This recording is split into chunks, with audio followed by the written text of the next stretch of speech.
Wild. Oh man. All right. Another wild day in the NFL. We are clear. We are cleared for the show. I know. What a freaking if you thought I was like, there's no way it could be as crazy as week one, but I think we saw some games that were crazier than week one. I couldn't even react fast enough.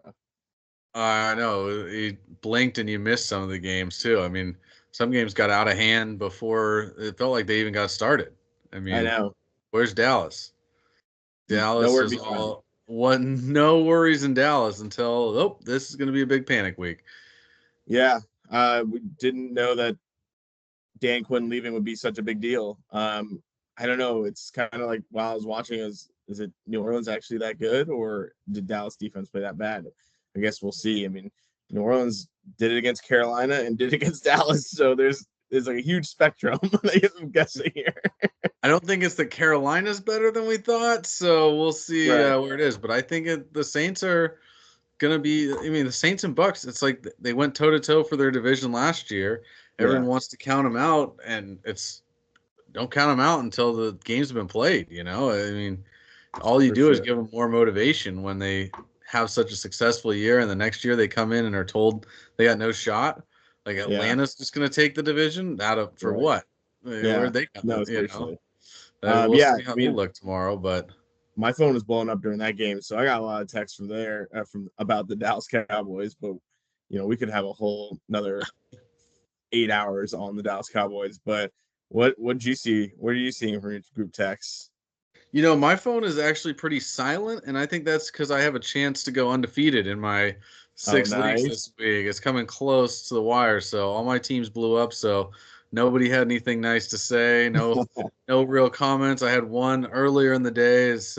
Oh, it sucks Evan Ingram's out for you, but I was like, oh, well, That was random. that kind of just popped up, and there weren't really good notifications. I didn't see any notifications on it. I just checked my scores and found out, yeah, didn't have a tight end. But I think that might be the secret, is just start a tight end that scores 0 points. Start an out tight end so you don't feel bad about the zero from your Right. tight end, as opposed to if you drafted Travis Kelce or Sam Laporta in the first rounds and you're getting nothing out of them, and you're Legit. Yeah. livid, ready to, break a Taylor Swift album or something. Yeah, no, I had Evan Ingram in one of my leagues, and either could have picked. I was leaning between Colby Parkinson or Hunter Henry. I picked the wrong guy because Hunter Henry had quite a game. So You didn't that's you the didn't bummer. say anything? You didn't even let me know? Come No, on, I you're just doing this on the hush? yeah, yeah, You yeah. couldn't have pinged me during the show and let me I can't know? keep up with I can't keep up with all your leagues. That's true. Just assume I have a player. It's easier Yeah, to that's true. That's just true. assume they're on my team because, No, more totally. likely than not they are. I know 6 leagues is a lot. But one thing I got, speaking of, everyone was getting hurt in that first slate of games. I know there was like 10 games, so there's like pretty much the whole NFL. But at one point, you had Nick Bosa on the ground, Justin Jefferson on the ground, George Kittle getting carted off in the game.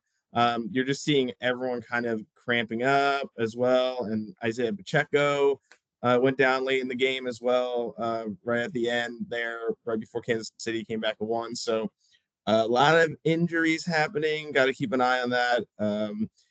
And one team had Puka Nakua. He had he had probably 4 IR players. I can't even remember everyone that was hurt to start this Sunday, and then you got someone else starting to starting lineup. So that's going to be a tough one there for a lot of people. So hopefully a lot of players come back in the following week, but that's a lot of injuries to happen there all at once. Yeah, they really. I mean, this is the time of year when they really do build up. It's Yeah. pretty likely when you're going to see it. Yeah, I got a message from a guy. This is before kickoff on his IR. Jonathan Brooks, AJ Brown, Jordan Love, and Puka Nakua. So hopefully he didn't lose anyone else during the game That's today. crazy. Another guy that sent me a text that just said "fucking A" after he found out about Cooper Cup. So So it was an F and A type of day if you had some of these players. I mean, just injuries left and right, tough to survive. here's a It's a war here's of a good attrition. one. Here's a good one. Keenan, this is the team. Keenan Allen, AJ Brown, Kenneth Walker, Puka Nakua, Hollywood Brown, and he has Nick Chubb, but that was late. But that is all his team. It's a tough time out there. And he had Anthony Richardson. He scored maybe 20 points. So tough. You look at your teams after you draft, and you're like, why do I even need all of these guys? Like, I'm never that's why. I'm never going to be able to play this guy. He's my Yeah. fourth or fifth, whatever. Nope. Week 3 hits, and all of a sudden you need them. And the buys haven't even started yet. I know. Bye weeks. Got to plan for that. Got to plan for injuries, definitely. And then another text I got: Marvin Harrison Jr. might be good, and we all panicked after week 1. So, I mean, fine. We knew this was going to happen, right? But we kind of were. It was a really, really slow start. So who would have thought he would have blown up for what he did today? But man, could be very special.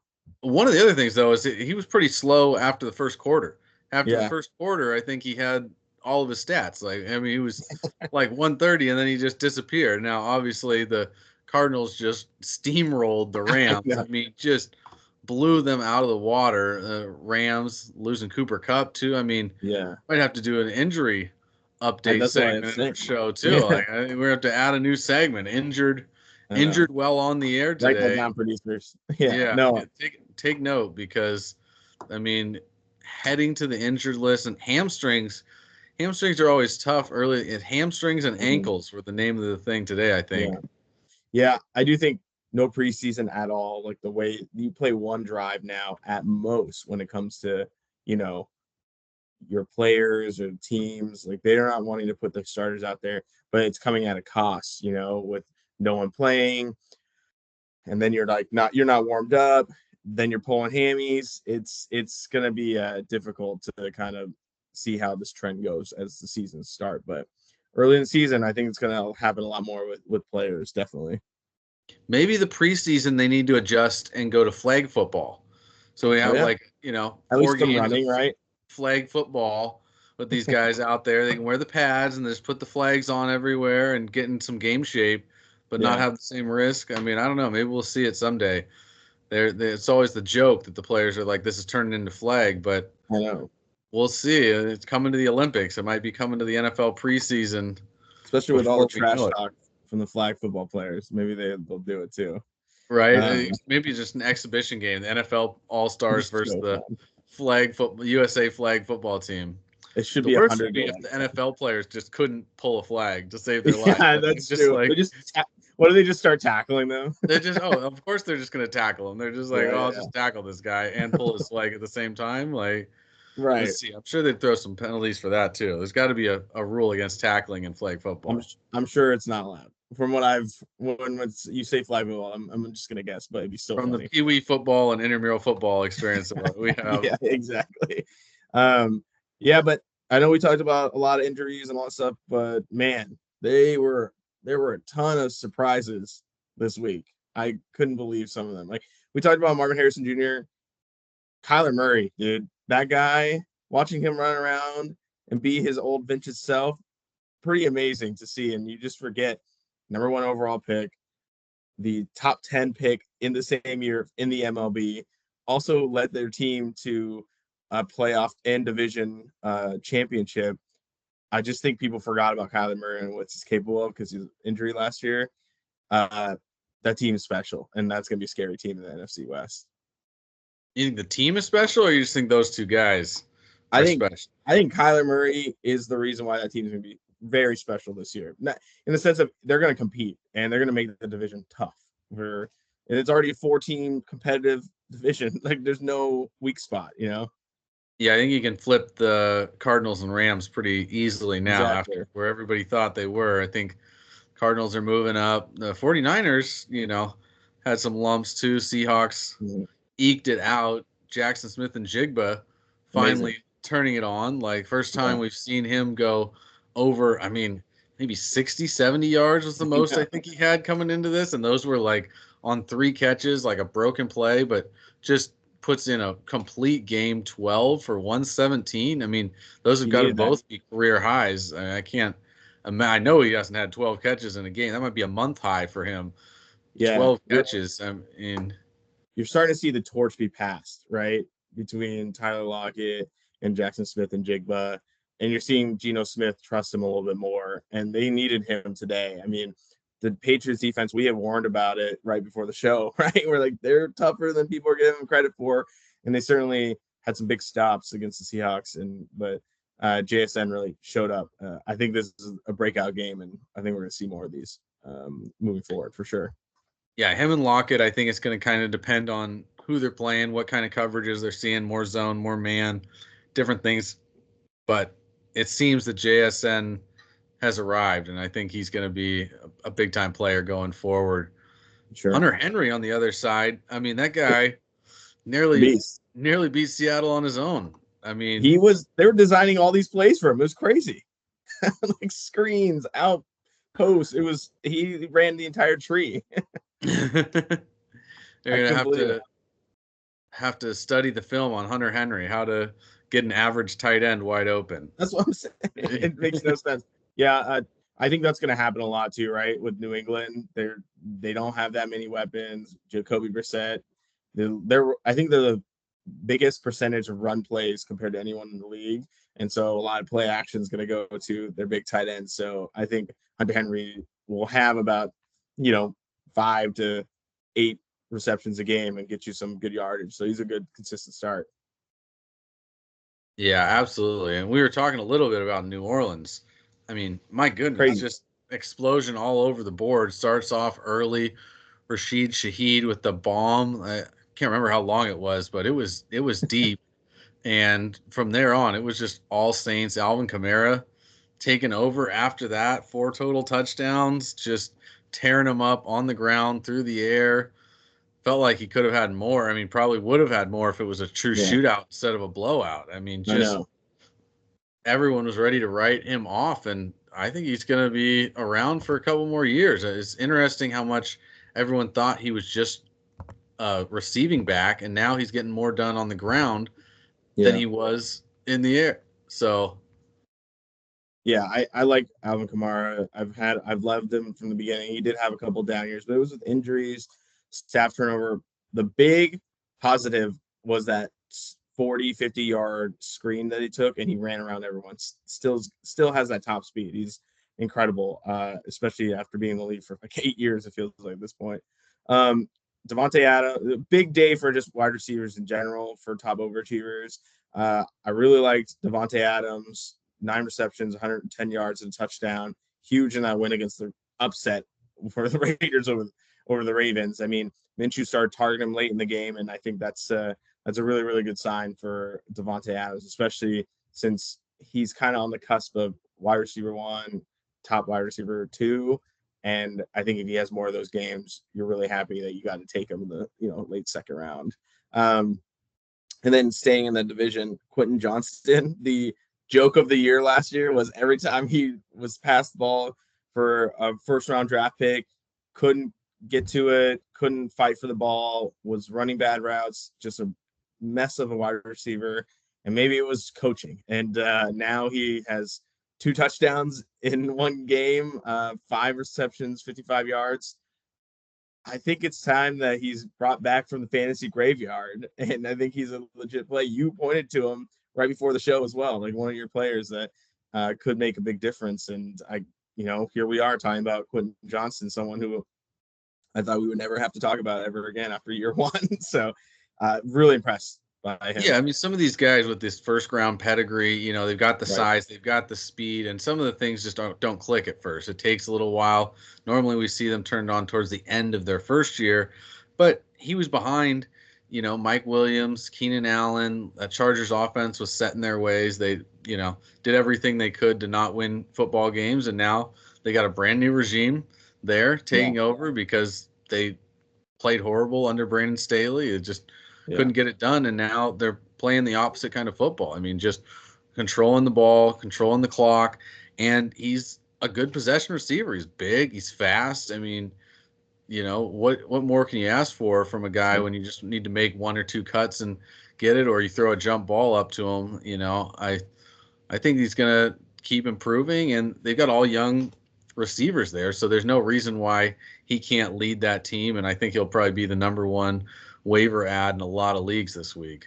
Yeah, I think at some point Justin Herbert's going to have to unleash the ball and Quentin even more. I just think J.K. Dobbins is having a crazy resurgence from his injury. But the moment they're going to be in a tight game, Quentin Johnston might get a lot more targets too. So we'll definitely keep an eye on that, and definitely worth the waiver on those for sure. And then we talked about at the beginning of the show, we mentioned it, rookie wide receivers. Marvin Harrison Jr., 130 yards and 2 touchdowns in like the first quarter, essentially. A lot of broken plays. What league neighbors did. He had to one up. He's like, I can't let this guy one up me again this week. He had a great week too. I mean, it just goes to show these matchups, these rookies can take advantage of bad matchups, and that's what Malik Neighbors did against the Washington Commanders. I watched him. He had some incredible catches. He did miss one on the sideline, which was pretty bad, pretty big rookie mistake. But when you get 10 receptions, 127 yards and a touchdown, that's good for anybody, especially a rookie. And I think Daniel Jones, that's the only guy he has. I mean, Wan'Dale Robinson's there, sprinkling here and there underneath, but Malik Neighbors, man, anytime he needed something, he was targeting that big wide receiver and fast wide receiver. And I think he's going to be pretty special as well. There's some good rookie wide receivers that had big weeks this week. Yeah, a lot of guys with big weeks, but even more with down weeks. That was brutal. That was almost hard to talk about all of those underachievers for this week. Right. I mean, the list could just keep going. I mean, we could sit here for the whole rest of the day listing guys who just are not getting it done, as some guys would say. But a lot of it was maybe injury related, slow starts, this and that. But there were way more than you'd like to see this early in the year, especially, I mean, these are guys that are drafted way towards the top. I mean, we're not digging down flex guys that busted this. No, we're talking about big time players. Yeah, no, totally. Like, for on my list, Brandon Ayuk, the guy, sure, week 1, fine. He's not going to have a huge workload. That's okay. I can live with that. Then you come down, and this is a game where San Francisco has to come back and has to throw a lot of opportunities, has to get the ball down the field, and he only gets 4 receptions with 43 yards. That's pretty bad for a wide receiver one, a guy who got a monster contract that he waited out in the offseason. The first week, I had no alarm bells going off, but here they're starting to go off a little bit. Debo seems to be healthy again and the number one guy there, and even George Kittle at times got the long passes. And he's even targeting Jennings a bunch. So I'm kind of wondering if it's still feeling it out, but I'm starting to get a teeny bit worried for how high I picked Brandon Ayuk for what he's doing right now. Yeah, I mean, there might be just something truly to that whole football shape. You're in shape, but you're not in football shape, because Ja'Marr Chase looked somewhat similar. 4 for 35. They need to throw. He was getting double. He was getting all the coverage without T. Higgins there. You see how much more difficult it is for Ja'Marr Chase, and he doesn't have the size to break through double teams, to throw guys off of him. He's not built like your prototypical true number one receiver. And the same way you see Tyreek Hill get shut down sometimes, the same thing can happen to Ja'Marr Chase. If you really get physical, over the top, have extra help, safeties, extra guys bumping, chipping him, it makes it real difficult for him. And so he had a rough day, but he was one of many, a couple of top tight ends. For sure. Again, that's the theme, right? I hope you didn't have Sam Laporta or Travis Kelce in your first or second round. Yeah. I mean, I guess they slipped to the third or fourth in some drafts, but still, I mean, it doesn't matter where you took them. If you took them, it was one of the first tight ends off the board, and you're wondering, is this going to turn around, or is this just going to kind of be what happens? Even Mark Andrews, Mark Andrews had an okay day, 4 receptions for 51 yards, but the top guy that everyone went out and got, people spending 50% fab dollars on, his line was 2 receptions for 26 yards, and he was targeted 3 times. Isaiah Likely, we're likely off your team for a while, right? Like, what are we doing here? 1 week it's working, and then you lose to the Raiders by not doing the thing that worked against the Kansas City Chiefs. I don't know. Baltimore is kind of a weird team offensively to me. they're hard to predict, and it doesn't. You've got such a good running quarterback, you just don't see those passing numbers up. We see Yeah. kind of a similar thing with the Redskins or the Commanders, no longer the Right. Redskins, fighting to Yeah. get their name back as the Redskins. They would have played a lot better if they were the Redskins, Probably. but winning with field goals, an Yeah. awkward way to win, but low passing numbers for the Yeah. quarterback and low numbers for your receivers. I mean, Yeah. McLaurin not doing much, and so we see the same thing in Baltimore where it's like, okay, if one guy gets close to 100, the rest of the guys are probably going to be 50 or below. And Yeah. Zay Flowers had a bad week last week, kind of breaks out this week, and the rest of the guys pay the price there. Yeah, I just don't think there's enough. I don't know what the trend is. I don't know if they all, like, the head coaches all went when they take that league photo of all the head coaches and they're like, hey, let's just not throw as much this year. What do you think? Because there's just not a lot of volume across the league. It's kind of crazy. Even Derek Carr had an incredible game and threw it I think under 17 times. Like, he had under 17 completions in a game where they blew him out. It just is a bizarre kind of week. And speaking of quarterbacks, like, we had Jaden Daniels and Anthony Richardson kind of come back down to earth. I do think that they saw the big hits that we were talking about this morning, that they don't want them to keep taking. So Jaden Daniels, man, a lot of people started counting on him because he was a good little sleeper, but no touchdowns, less rushing attempts, a little bit better at passing, but still no touchdowns is a really big zero on the stat sheet for me. You think the coaches just showed them the tape of us talking about them? They're like, listen, Yeah, guys, yeah, this is unacceptable. Like, yeah, we should not be the focus of the fantasy football segments. Like, this is exactly. not how we need to play. We need to win football games, get Yeah, down, slide, don't run, but don't pass absolutely. either. I mean, they got to do something, right? I mean, they're I playing know. quarterback for a reason. Yeah, At least these tight ends like Laporta, Travis Kelce, like they're they blocking. could have an excuse. Yeah, they're blocking. They did a great job. They didn't give up any sacks. Right. Like that's an acceptable thing as a tight end, is you do a Mhm. great job blocking. Well, maybe you're not going to be able to put up the stats, but Yeah, guys like Rashad White, this guy's a running back who was supposed to be a number one, maybe closer to a number two running back, but this guy looks like you don't even want him in your flex this year. I mean, 10 yeah, rushes for 18 yards, only one catch. I mean, everybody knew 10 rushes for 18 yards is kind of in the realm of possibilities, but one catch, I mean, that's the yeah, whole point you got him, is you're for expecting sure. 5 catches a game. The running game in Tampa is bad. It's not something they're built around, and they're throwing. And you'd think that they would just be built to run out of passing formations. Spread it out, run some draws, run the ball when they're not expecting you to run. Get your rushing yards that way instead of trying to pound it on 1st and 10 and getting a Right. yard and a half. I mean, that's not going to do you much. Yeah, that offense looked pretty ugly today. I don't know how Detroit did not beat the Buccaneers at home. It's a pretty embarrassing loss by Detroit.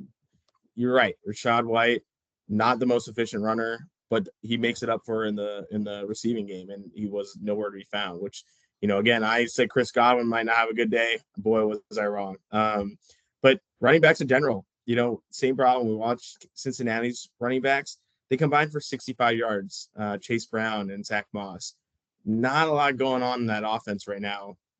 It's just they're not. No one's the real lead guy. I know they were getting drafted around next to each other. It just seems like they're not playable at this point. Not getting a lot of receptions, not a lot of targets as well. And then Zamir White was the sleeper running back. He's the starter that no one's talking about. 9 rushes for 24 yards, and then he even gets poached on the goal line by Alexander Madison, who had, I think his stat was 4 rushes for 1 yard and a touchdown. So it's not good when you get poached by a guy who has 0.25 yards per carries for your touchdown. So that is an alarm bell to me too. And I know the Ravens are decent defense, but I don't know. Those are tough lines for me.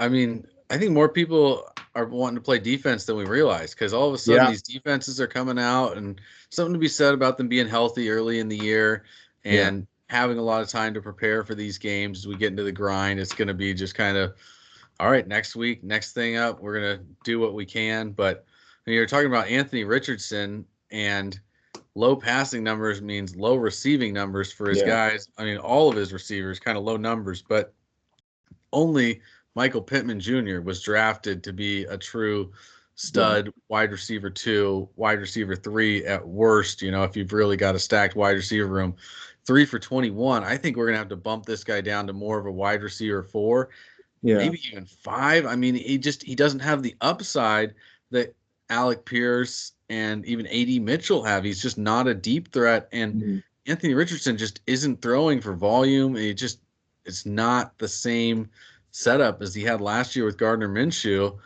You know, and Minshew, I Yeah. think, is gonna start liking Devontae Adams more and more each week. He's like, wait, this guy's a little bit better than Michael Pittman. Yeah. I think I can just throw it to him, and we might be okay.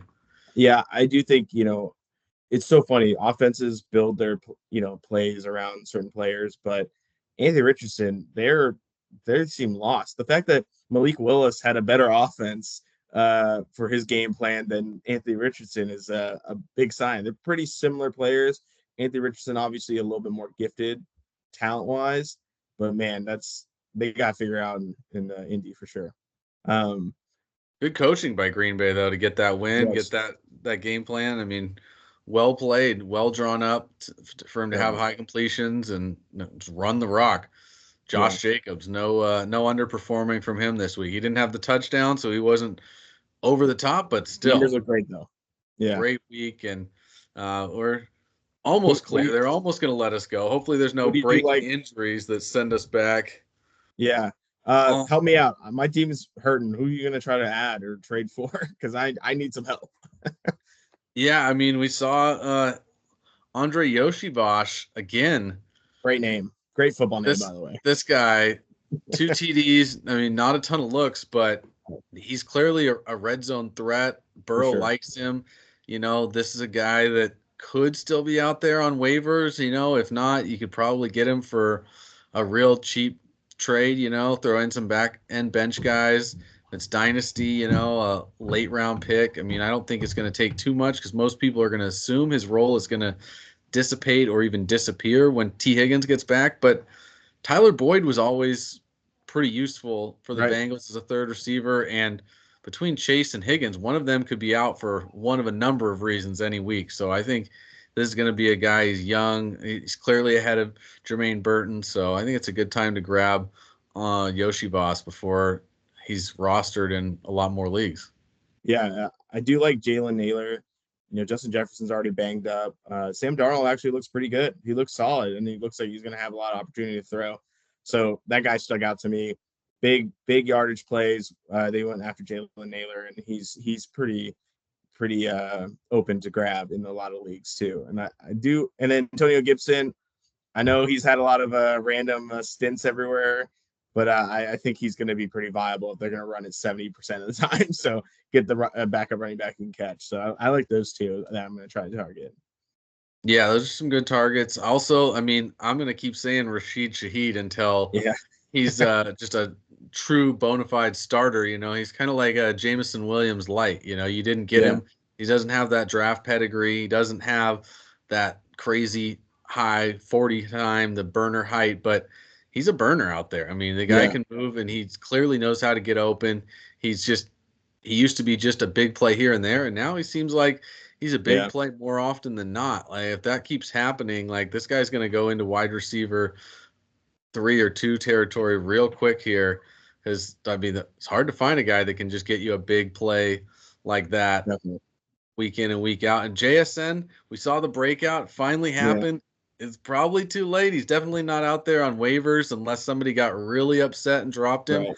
Did hear some advice this week to drop JSN, so there's a chance, check your waiver wire just in case. But I still think, maybe not this week, but in a couple weeks after he's had a down week, be a good time to grab him because Lockett is on his way out. I think he's already doing some real estate work out in Yeah, Seattle, so I don't think he's going to be there too much longer.